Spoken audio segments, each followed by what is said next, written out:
Hello बच्चों, let's see the question. The question says these questions consist of two statements each. तो हमें दो statement given है, statement one and statement two. So हमें इस question में कहा गया कि हमें बताना है कि क्या ये statement one and statement two true है या कि नहीं, और अगर ये दोनों ट्रू हैं तो क्या हमारी जो स्टेटमेंट टू है ये स्टेटमेंट वन को एक्सप्लेन करती है कि नहीं.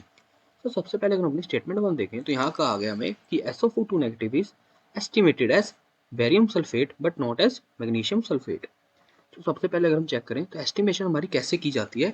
ये हमारे लिए जब कोई हमारे पास कंपाउंड जब प्रेसिपिटेट करता है, व्हेन इट प्रेसिपिटेट्स, तब हम चेक करते हैं कि क्या जो उसके आयंस हैं उनकी हमारे पास क्या अमाउंट आती है.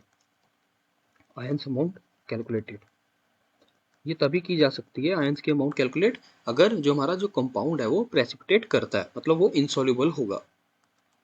तो यहाँ पे अगर हम देखें तो हमें पता है कि हम जो एस्टिमेशन नियरली करते हैं कंपाउंड्स की वो किस में करते हैं, हम वो करते हैं वाटर में इन H2O.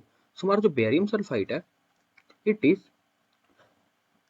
Mostly insoluble in the most of the solvents. हम देख सकते हैं तुम्हारा जो इट इज इनसॉल्युबल. तो यहाँ पे जो हम है सल्फेट की एस्टिमेशन कर सकते हैं, बट जो हमारा MgSO4 है ये मोस्टली सॉल्युबल होता है.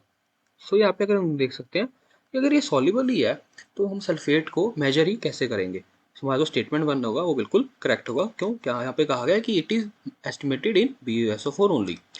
स्टेटमेंट टू में देखें तो यहाँ कहा गया कि ionic radii of Mg2 positive is smaller than that of Ba2 positive.